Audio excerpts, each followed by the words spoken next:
Suzette Mullen and Melanie Brooks. I'm Terry from Swamp Box Bookstore. For those of you that aren't familiar with our store, we are located in East Central Iowa in Marion, Iowa, near Cedar Rapids. We opened in July of 2020, so we're coming up on being 4 years old. We're really excited to sort of kick off our celebration of Indie Bookstore Day with my good friend Suzette, who I met at a previous job and have stayed in contact with. And I'm so excited to be able to share her memoir with you. The Only Way Through is out, that just came out in the last few weeks. So here's a little bit about Suzette and our guest, Melanie. So Suzette is the founder of Your Story Finder book, nonfiction book coaching, and a founding board member of the Lancaster, Pennsylvania LGBTQ+ Coalition.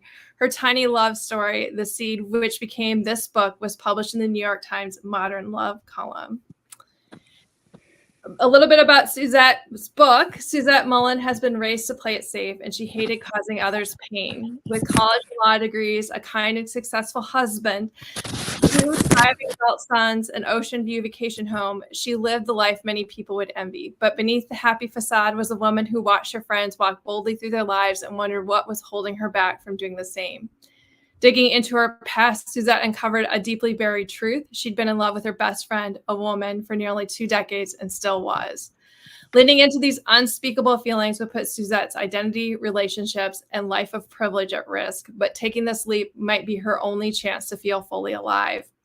As Suzette opened herself up to new possibilities, an unexpected visit to a new city helped her discover who she was meant to be. Introspective, bittersweet, and empowering. The Only Way Through is out is both a coming out and coming of age story, as well as a call to action for every human being who is longing to live authentically, but is afraid of the cost. And Suzette, I just want to say, before I do a quick introduction of Melanie, I'm so proud to see this book because I saw the seeds of it when I was working at Author Accelerator, and it's such a joy to be able to do this event with you. Thank you. It's a lovely full circle moment. Yes. It is. And Suzette's going to be in conversation with Melanie Brooks. They met recently and were conversation partners at another bookstore local to them. And so Melanie Brooks is the author of Writing Hard Stories, celebrated memoirist who shaped art from trauma, which was released from Beacon Press in 2017. She teaches professional writing at Northeastern University and narrative medicine and the MFA program at Bay Path University in Massachusetts and creative writing at the National Community College in New Hampshire. She earned an MFA in creative nonfiction from the University of Southern Maine's Stone Coast writing program.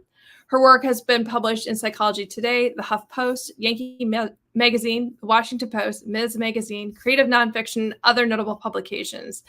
Though her Canadian roots run deep, she lives in New Hampshire with her husband, 2 children when they are home from college, and 2 labs. So welcome, Suzette, and welcome, Melanie. Thank you. Thanks, Terry. And I want to just add, Melanie also is the author of an amazing memoir called A Hard Silence, correct? Is that the? Yes. Yes, which is incredible. So I just wanted to make sure we got that in. Thank you. Thank you. Yeah, my bio is a little outdated because now we only have 1 lab. One of our labs died in November, so we just have our 1 lab now. Aww. So, but well, thanks, Terry, and thanks for having us. And I'm thrilled to be here with Suzette tonight to talk about her beautiful memoir. And I actually met Suzette when she stepped in unexpectedly during one of my book tour events in the fall. I had an event in Lancaster, Pennsylvania, where she lives, and it was scheduled with another friend of ours named Donna Talrico. And Donna ended up contracting COVID right before the event, like literally like a day and a half before. And so Suzette graciously stepped in. She read my memoir in a day, very generously, and we had such a lovely conversation. So I'm thrilled to be kind of on this side and being able to talk to her about her new book. So we're going to jump in. Our conversation is going to kind of switch between some topics, and Suzette's going to do some reading in connection to that. And so we're going to start off by talking about a little bit about the writing process that Suzette went through. So when Suzette began to write memoir, she had the intention that she was going to begin to write a memoir about finding kind of her professional identity. She'd gone to law school and then decided to leave law and, kind of went into the work with nonprofits. And she, that was going to be the book that she wrote. That is not the book she ended up writing. It took quite an unexpected turn for her. And so she's going to read a passage, and then we're going to talk a little bit about that process, but she's going to read a passage that shows kind of how things took that turn and how that unexpected twist set things in motion for this book. Yeah, thanks for that setup. So I'm just going to jump right in case you set this up beautifully.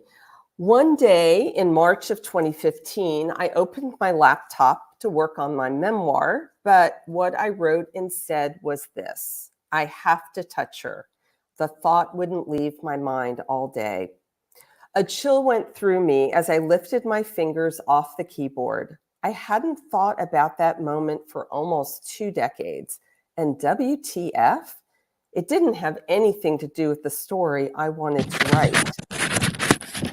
17 years ago, a perplexing thought had flashed through my mind after I dropped Will off at his kindergarten classroom. I had to touch Rini, his teacher. I was going to die if I didn't. I tried to forget it as I went through my day, but when Rini opened the classroom door a few hours later at pickup time, every inch of my body was vibrating. I had to touch her. There was no other choice. Hi there, I said softly as I reached for her through the crowd of moms and kindergartners. When my fingertips grazed her forearm, an electric charge went through my entire body. Bam! I touched my arm, felt heat radiating off it. What was this? My body felt warm and tingly for hours. What the hell was this? I closed my laptop and looked at the ocean outside my window. The sea was as calm as a lake, unlike the waves of panic crashing over me. The words I'd written felt like a stick of dynamite, words that no one else should ever get close to. But wasn't that exactly what writers were supposed to do? Write the real, the hard, the dangerous. Once I'd heard an author say he felt called to write the unspeakable, the stuff everyone thinks about but would never say out loud. Chances are, he said, if I've thought about it, someone else has too. That day at the author talk, I hadn't needed to ask myself whether I had an unspeakable. Damn right I had one. My hand shook as I wrote RS in faint print in the upper left-hand corner of my notebook. RS, Rini's initials. I owed 10 pages to Carrie, the book coach I had hired to help me with my memoir, but allowing her or anyone to read my unspeakable felt impossible. Maybe I'd delete the scene, send her 9 pages instead of 10. What do? I whispered to myself. You know what to do, an inner voice answered. I did know. I had finally found the work I was meant to do. I was a writer, and real writers didn't play it safe.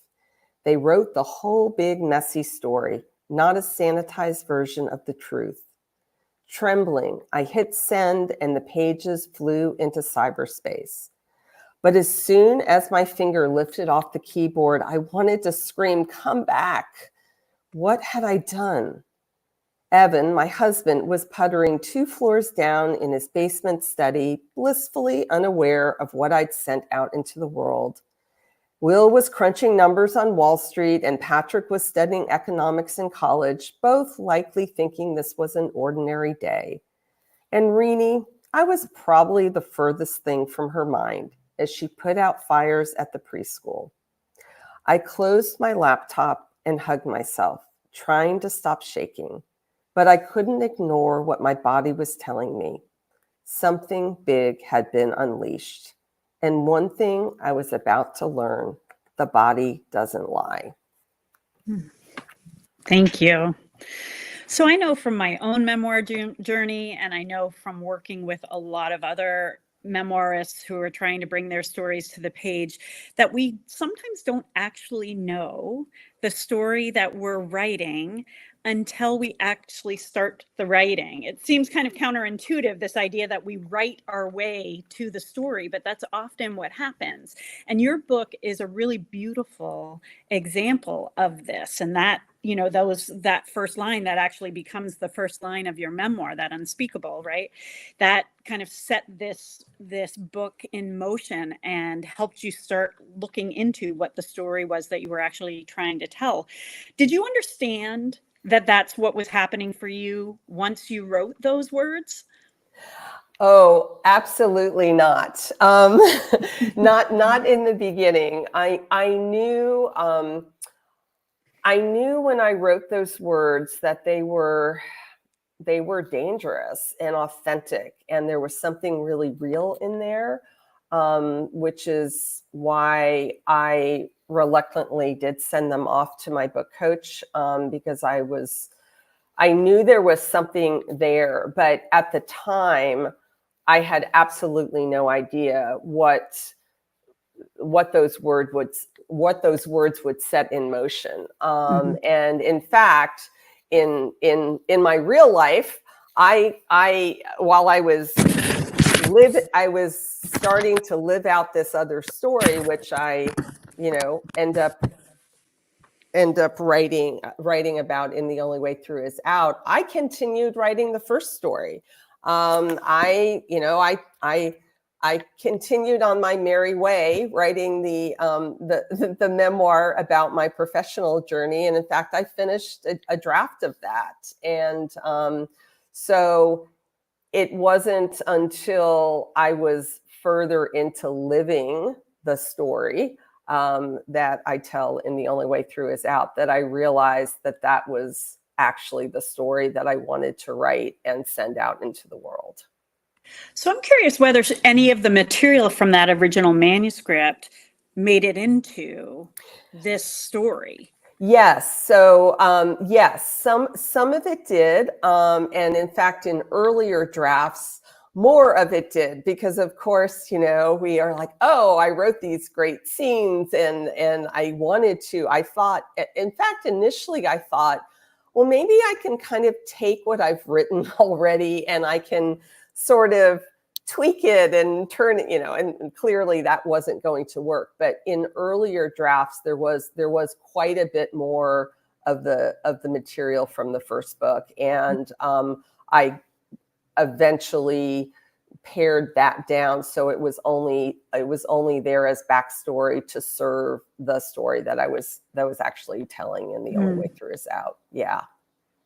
And in that passage that you read, and you mentioned this a minute ago, you contemplated not sending that to your writing coach. You contemplated deleting it, but you did go ahead and send it, saying, you just said like you weren't quite sure that you didn't know you had kind of launched this new path. But at the same time, you mentioned that you had a sense that something big had been unleashed in writing those words, right? So talk to me a little bit about, what led you to do it anyway, and how that kind of connects to the ideas of risk and courage when it comes to this writing process for you. Yeah, so I think that at the core, I had a sense that if I was going to write memoir, writing memoir is about being authentic. It's about being vulnerable. It isn't about that you have to share every single detail. I want to be clear about that. But you have to, in my mind, where you have to be truthful is to share that emotional truth. And yes, to share that emotional truth. So I knew at some level I had tapped into something. Of course, I didn't understand where that was going to lead me and all of that, but there was this sense that I had, if I'm going to be a memoir writer, this is not the time to be holding back. This is not the time to be editing myself. And I mean, I was in first draft mode, and I knew there was something real there.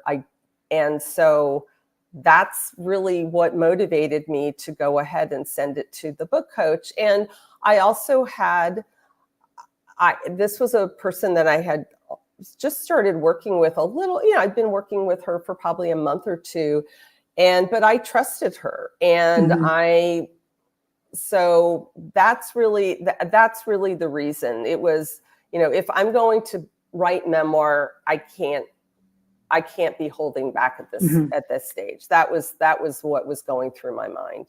Great. So then we have to, you're writing this story, you're kind of living this story as you're writing this story. And so, for a lot of memoir writers, structure kind of becomes this giant question that hangs over our writing process. I know it did for me, and it was one of the things that kind of was the bane of my existence through the writing process, because I could not, determine what the structure was going to be. And especially, when you're writing about something like you are writing about that doesn't necessarily unfold completely linearly, right? So you've written, the structure that you did land on is that your book is kind of these vignettes that take us kind of back and forth through time.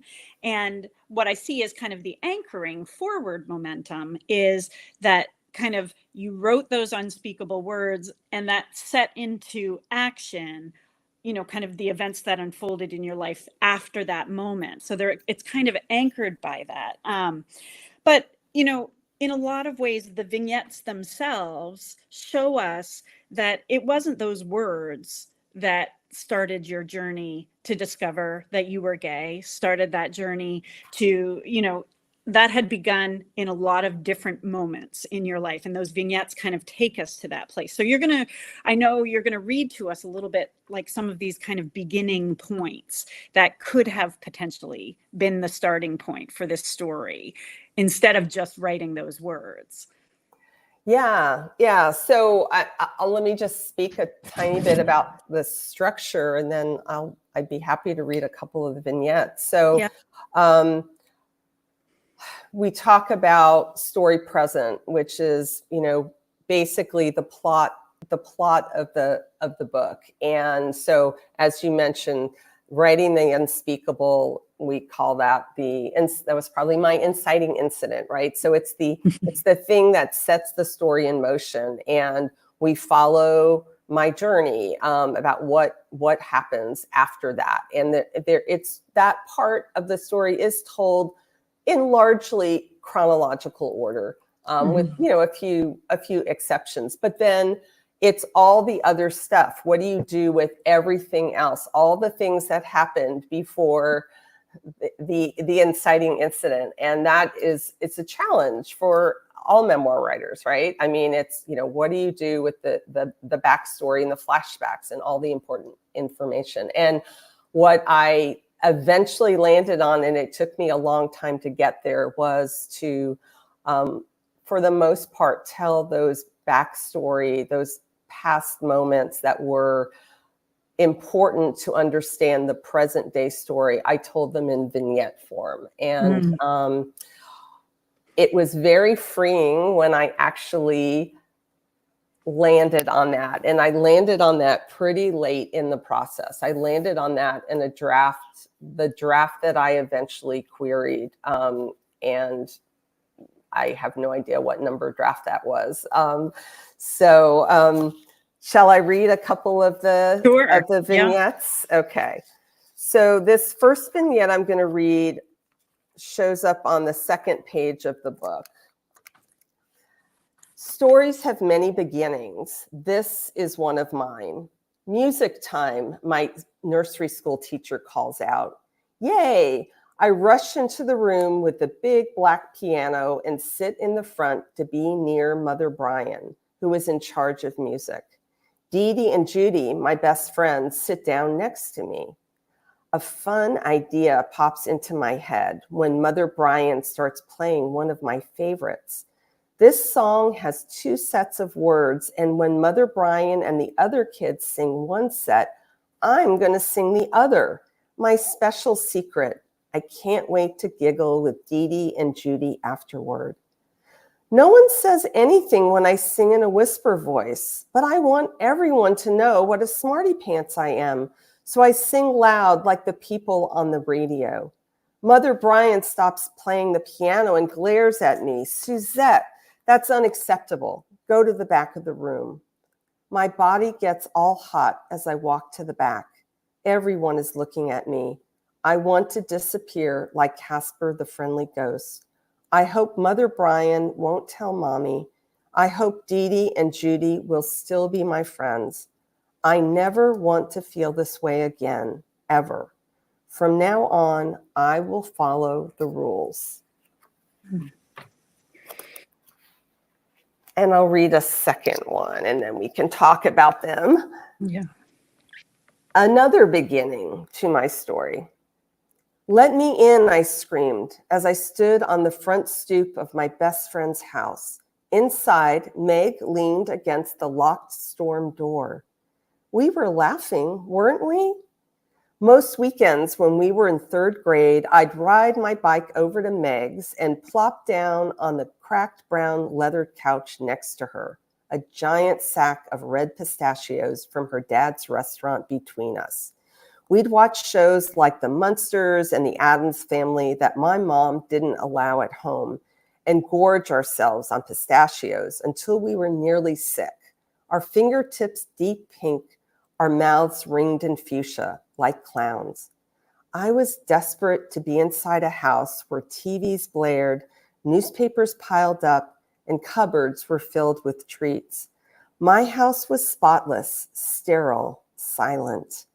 Let me in, I screamed again, pressing my body against the glass door, Meg pushing back with both hands.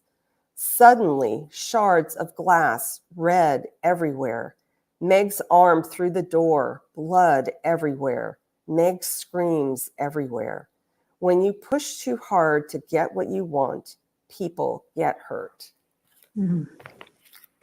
I love those two pieces because they kind of speak to the idea of, you know, you lived your life doing what was expected, following those rules. And, you know, we've talked about that you often wonder, like, why did it take you so long to come out? But that probably has something to do with it, right? That idea that that was against the rules. That wasn't the way life had been prescripted for you, right? Yeah, it's interesting. That first vignette that I read, that nursery school vignette, it's a version of that piece I wrote years ago, well before all of this unfolded. And I was at a retreat, and it was kind of a guided meditation, and I was led.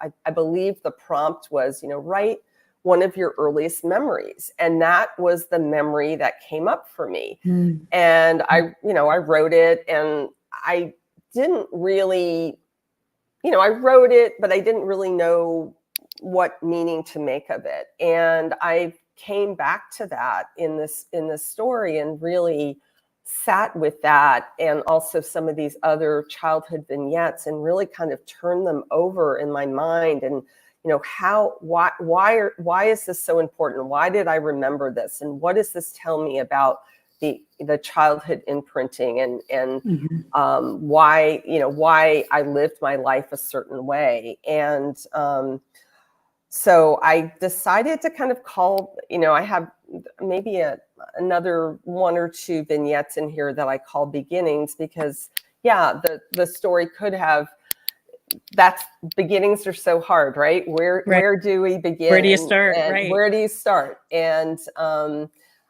in fact, in an earlier draft, I had that nursery school vignette on. That was the first. That was the opening, and that was problematic for other reasons. And but it still showed up early in the book because I thought it was really important to show this was what was it, that following the rules and not wanting to be shamed for being myself. I mean, there I was in that childhood vignette, just being myself and being playful, and I was shamed for it. And that set a certain life in motion.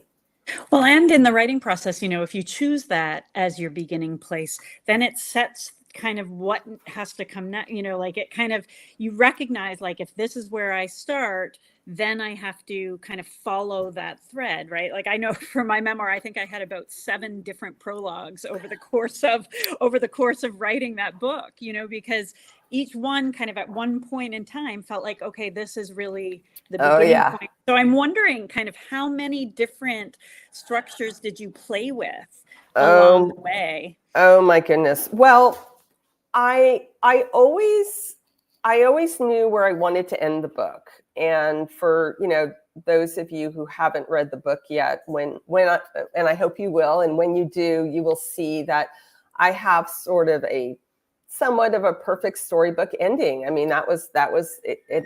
That's what the universe or real life provided for me. So I always knew where the book was going to end. And I had, a general idea about when the story present was going to start, although I played around with a lot of different openings. And in fact, what ends up on page 1 right now, I did not write that until a couple of weeks before I turned in the final draft. I wanted to find a scene that was, pun intended, a perfect bookend to my closing scene.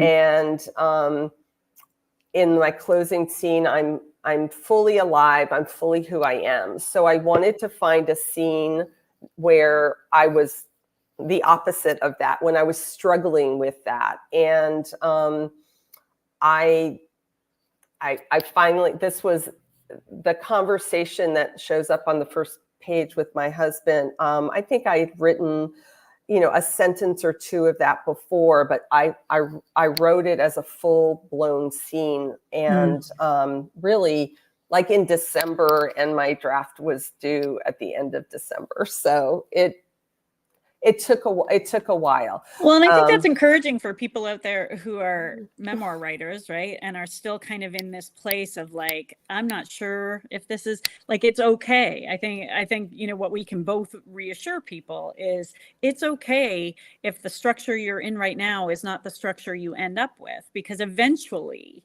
it will make itself known to you. You will figure out the direction that you're going. Absolutely. And, I also work with memoir writers, and virtually all of us struggle with that opening. And I do say to them over and over again, you will eventually land on it. And I think it is not at all unusual for the opening, what's on page 1, to not really land on that until very, very close to the end. It really is not, it's not uncommon. And it's very frustrating when you're in the midst of it and trying to figure it out. Right. Sure. And one of the writers I talked to for my first book, Writing Hard Stories, was the author Joan Wickersham, who's written the book, The Suicide Index, about her father's death by suicide. And she talked about, and this was such an encouraging thing for me in the process, she talked about the fact that, when she tried to kind of see the story from start to finish, she couldn't find her way in. And at one point she said, it was only when I started to look at it thing by thing that I was able to start really writing it. And so then she had this quote in our interview where she said, just let it be the pieces. And I use that phrase all the time with my students. It was, my mantra as I was writing, that it's okay if you don't know right away where it's going to go. And sometimes just allowing it to be piecemeal. And, that probably is what led to your vignette structure as well, was that you kind of had all these pieces and then it just kind of naturally pieced together. Yeah. And I think that, I completely agree with what you were just saying. And one of the things that I talk to writers about is, if the structure is not coming to you naturally, get clear on what are the key scenes that are going to be in your book. And that is not, there will be more than that, but that certain, we call them tentpole scenes or key scenes are definitely going to be in your book. So start there, write those, because you know that you're going to use them, and then you can figure out later on exactly what order they're going to be in. And absolutely. Yeah. Absolutely. Well, I'd love to talk a little bit about vulnerability and authenticity. So, your story is a very vulnerable story, and you're very authentic from the start to the finish. As you read this book, you're very honest about everything that's going on, but you had to write about, some very vulnerable things in your life, coming to terms with your sexuality, the big changes that necessitated in your life, the painful and triumphant moments, that sharing your true self with other people closest to you, I'm wondering if we could talk a little bit about kind of what it was like for you to know that in both writing and then sharing this story authentically, you'd have to reveal these very vulnerable pieces of yourself. Yeah.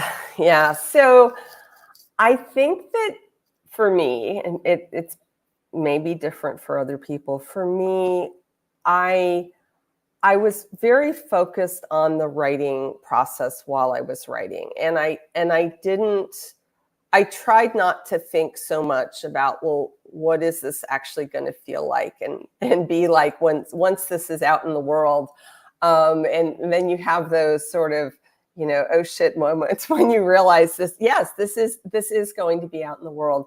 I think that how I handled it was, I tried to approach writing about, the vulnerable things of that involved me. Okay, so I take responsibility, and what am I able to handle about having out in the world? And then, but I think what's more complicated is when you're writing about other people, and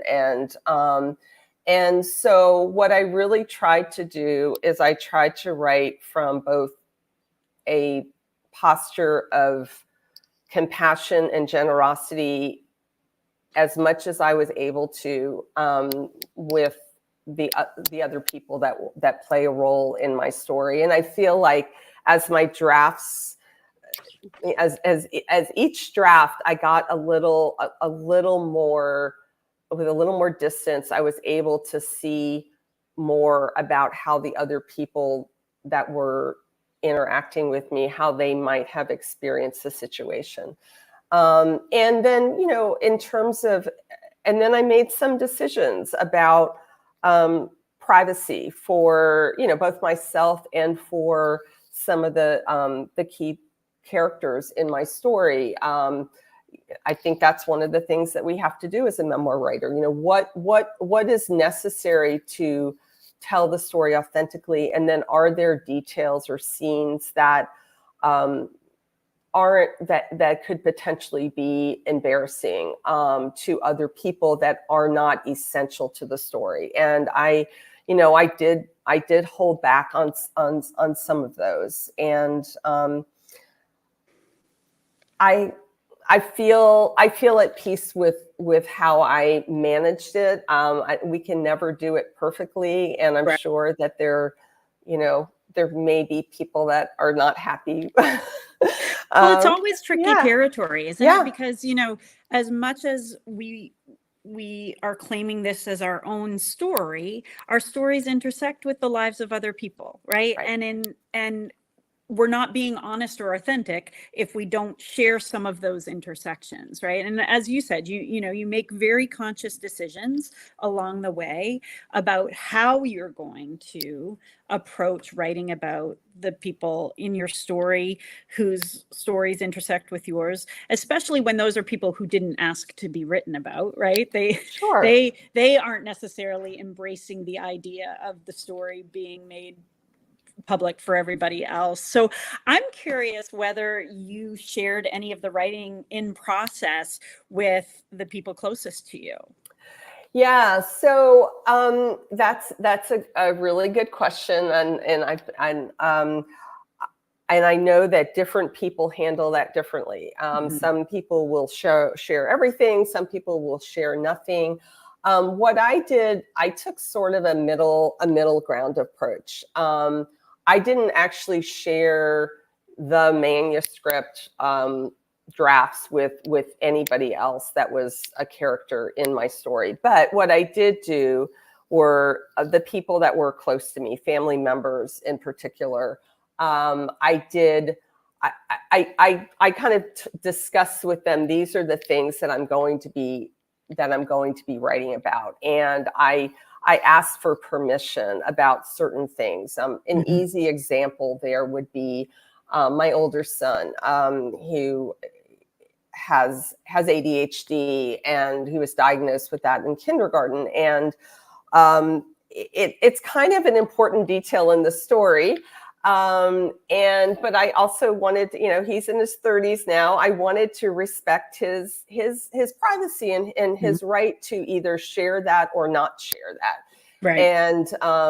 And he was fine with me sharing it, which was great. But had he said no, I would have needed to find a way to tell the story without it. And I'm sure I would have been able to do that.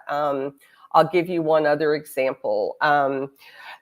The best friend, Rini, who's in the story, I had wanted to use some text messages and emails from her in the story. And this is something that some people may not realize, is that you would think that if somebody sends you an email or sends you a text message that you could use that, but actually you can't. It is they own the copyright on their writing, even if in a text message or an email. And so I reached out to her and asked whether I had permission to use certain emails, and she wanted what were all the emails and the context. So she did get to see a good chunk of what of parts of the story. And she ultimately did not give me permission to use them. So I needed to find another way to communicate what was in the relevant emails and text messages. And I did find a way. Yeah, Katrina. Yeah, that is a I guess the lawyer, I was a lawyer in a former life. So it was something I was very, very conscious of, what are we allowed to use and what are we not allowed to use. That's really interesting. But I feel like you present the content of those things really well without actually having to use them, right? Well, I had to find a way, and actually it turned out it wasn't that difficult. Because I was able to use my own emails and my own text. And so to the extent that there were responses, I was able to paraphrase the responses and just present the content without the literal words. And so that's a long answer to your question. If I shared anything with but I know that you talk about, like, you asked your sons about I did the same with my son and daughter. They were really the only people I asked permission of. Like, if there's anything you don't want me to share about you that I have, I would have been willing to veto that. Nobody else got veto power, but they did, I mean, I asked my now ex-husband, I asked him if he wanted me to change his name, and he was like, he kind of laughed. He said, no, I kind of think people will figure out, who I am. So, and I did change some names in the story, names that for people that I thought privacy might be important, or that the names were confusing, and all of the things. So it's tricky, and this is something that every memoir writer has to navigate. Absolutely. Because you're not going to write a story that is only about you, and you are the only character in your story, for sure. So this is a good kind of segue into the fact that, you've been on the road with this book since February. You're kind of, this event is, the last in this leg of book tour, launching this book. I'm just, I'm assuming that by now you've gotten, feedback from audiences, you've gotten reader responses. First of all, how does it feel for you to be on this side of the journey? To have this book, that you can hold in your hands, to be able to give it to other people, right? To be able to share it with others. How does it feel for you right now in this moment? Yeah, it's sort of surreal. I think that we begin the memoir journey is a long journey. Some are longer than others for sure. And I think that this is the moment that we're all aiming for, right? Having our book out in the world and getting to talk about it and having readers respond to you and I guess it does feel a bit surreal. I think that's the word that would come to me. The book has been out for about 2 months. It feels like it's longer than that. I mean, it's just been because I've been talking about it for so long, and then on the road, and it's actually been surreal is one word, but what I would also say is it's been everything that I was hoping for and more. What I think we all want to do is we all want to impact readers. We all want to make a difference to, some people, some persons out there in the world. And when you do hear from readers and, people that both know me and then the people that don't know me, I mean, they're all wonderful messages, but to get those messages from a woman that is, I got one the other day, a woman who is struggling with coming out later in life, and she's beginning a divorce process with her husband, and she's like, I literally don't know a single other person that is going through this, and your book is giving me hope and giving me the courage to listen to my own voice. And that's why we do this. Right. That's why we do this. And, it's easy to forget that when you're in the middle of trying to figure out your structure and your beginning and whether you're going to get an agent and, writing all your proposal and all the things. But at the end of the day, we write to be read, and we hope that we make some kind of impact on our readers. And that has been a real joy. Well, and we kind of write with the hope of that, like, people will see and understand us. But in doing that, we're helping other people feel seen and understood, right? And I'm sure that that's what you found. Have there been any responses that have been unexpected or surprising for you? Not so much in content, but a couple of things that have surprised me is that I've had some men that have read the book, and that which I really did not expect.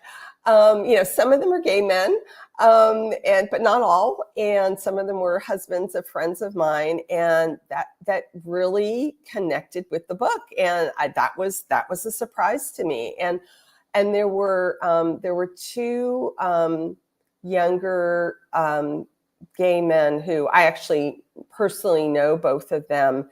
And it was interesting. They both pointed out the same scene. And I've actually had several other readers point out the same scene. There's a scene pretty early in the book where I talk about going through all my old journals, and I find a bunch of writing about the early days when I was first becoming friends with this Rini, the woman that I fall in love with. And I'm like cringing at the writing that I see in these journals, and I start tearing up the pages. And that scene, people are connecting with that, because I think that, whether you've literally done that yourself, we've all or many of us have written things, our deepest thoughts are the things that, really kind of the unspeakable, right? The things that are really just for us, and that we cringe to think about if anyone else ever read those. And I think particularly for people in the queer community, those feelings of shame and, these feelings that don't feel acceptable to share out in the world, especially for people who haven't before they've come out. I think a lot of my readers are connecting with that scene. So that's just really been interesting. And I think just sort of the range of people that seem to be connecting with the story has been a lovely surprise to me, both, in terms of gender and then age. I've had quite a few younger people that really have connected with the story. And that's been a lovely surprise.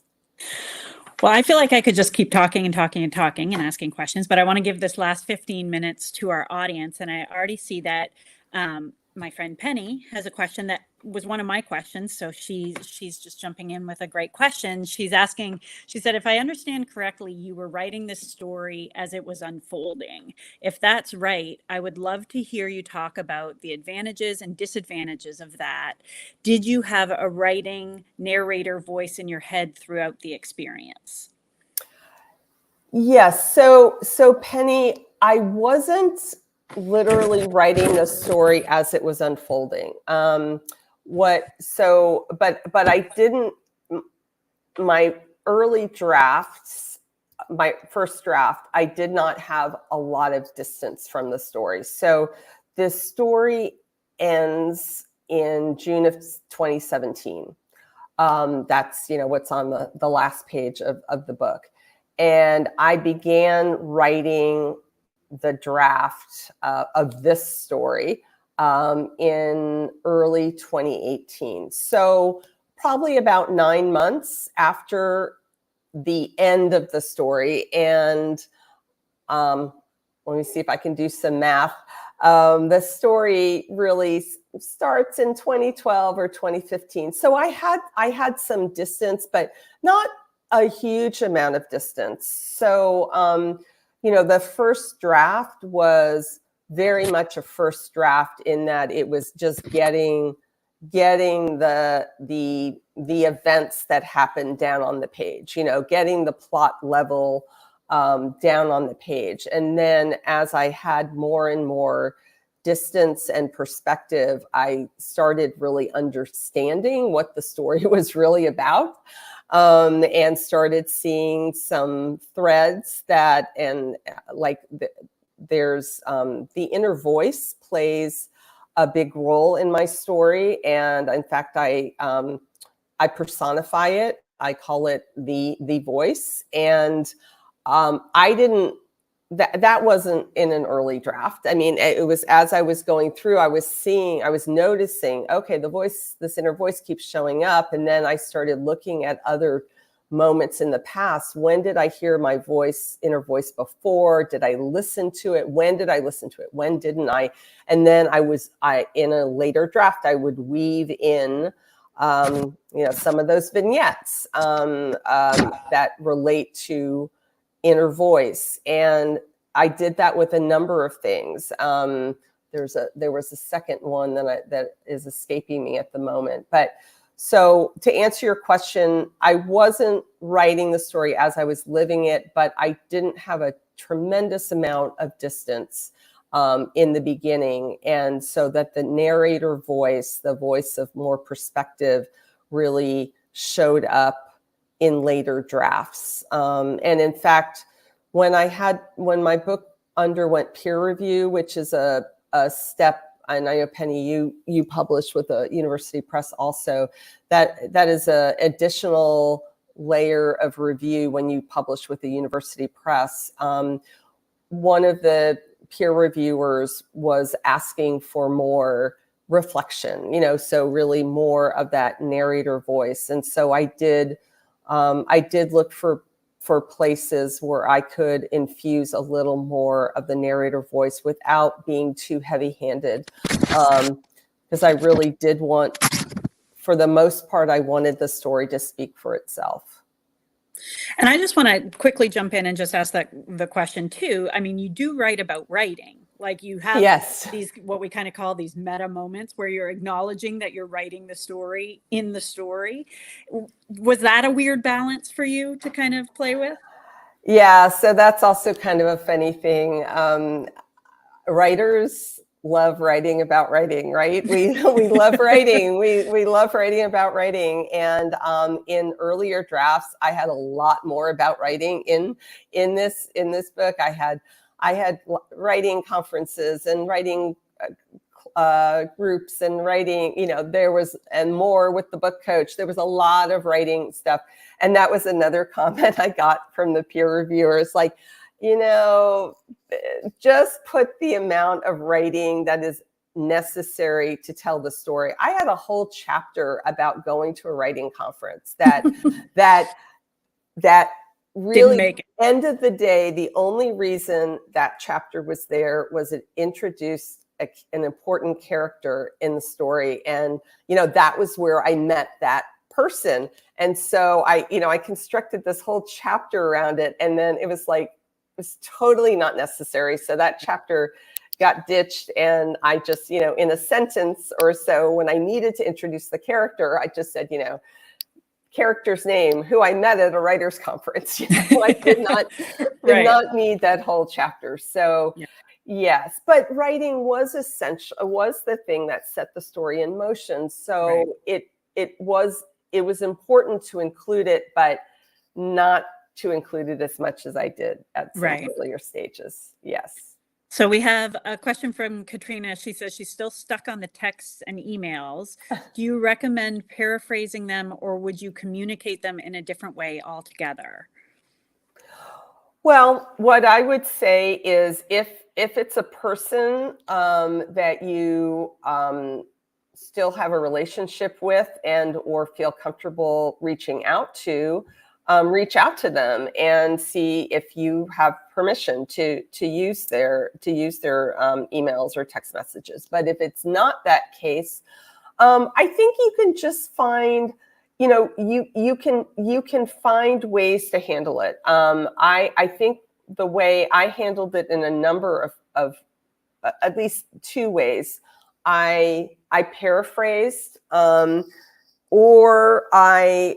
was a time or two where in a conversation that took place between me and one of the characters, I took some of the, basically some of the content that was in an email that I wasn't able to use, and I put it into dialogue, not word for word, but so you basically need to decide, well, what information is critical to get in from those emails or texts that you're not able to use, and paraphrasing or finding other ways to just get that information in. I'm thinking about Educated, which I'm sure many of you have read, and she, one of her brothers, the one that was very abusive toward her, I believe what she did was she included, it looks like it's a real text or whatever, but she has an asterisk by it, and then she pretty much almost footnotes it and basically says this is a paraphrase or whatever, because she clearly didn't have permission. So Katrina, that's a book that you could take a look at also to see how she handles it. And I would be Katrina is one of the writers, is a friend, and also one of the writers in my group mentorship program, Write Yourself Out. So I'm happy to also offline, Katrina, show you some places in my memoir where I did handle the not being able to use texts and emails. Does that help, Katrina? Does that help answer the question? Sounds like yes. Yeah. Yeah. Okay. Danielle's asking, how much braver are you now in your writing after publishing your book? How has this helped you as a book coach help others be braver? Oh, Danny, thank you for that softball. No, I'm just kidding. No, that's actually it's a great question. It's a great question. Danny's also a friend and a colleague. You know, I think that I'm not sure how I would answer this about being a book coach. I'm not sure I would necessarily say, you know, I can help other people be more brave, but I think what I can do is I can be a better companion on the journey with them, because I've been through it. I know it is such an emotional roller coaster, you know, writing your story and then trying to get it out in the world and all the things. It's just such an emotional roller coaster. And I think when you're going through it for the first time, you don't know what to expect. And some of those emotional ups and downs, you feel really, you start judging yourself and all the things. So I think I'm a better book coach and a better guide, because I know I've been there. I know what it's like. And it's, yeah, go ahead, Melanie. No, I was just going to say, and I think that that's a vital thing in creating a level of trust with the people you're working with, right? If you can say, like, I know how scary this is. I know how vulnerable this makes you feel, right? And, you know, you had asked a question in a group that we're both in on Facebook about, you know, and that led to kind of a conversation about, you know, do we push people to write about hard things? Do we push them through their fear? And, you know, and I think, you know, the consensus is that the writer themselves has to be in control of what they're writing about. And they also, and, you know, I don't think that it's a matter of bravery or courage. I think it's, you know, what is your threshold and when will you be ready, right? Like, I'm curious if there were parts in your book that it took you a long time to be able to write about, you know, like, were there specific parts that, like, you knew you had to write about, but it took you time to get to that place where you could? Yeah, I'm trying to think. I can't think of anything off the top of my head. I think that I was ready to write pretty much all of it, but, you know, at least on the surface level. But to go deeper, and there's still a few sentences when I read them in my book, even though I wrote them and I've read them a million times, that I still get a little choked up about. And they're still hitting some, you know, some real emotion. And then just to finish the question that Danny asked, I'm starting to write my second book. It is about what happens after the leap, and so it's tentatively titled After the Leap.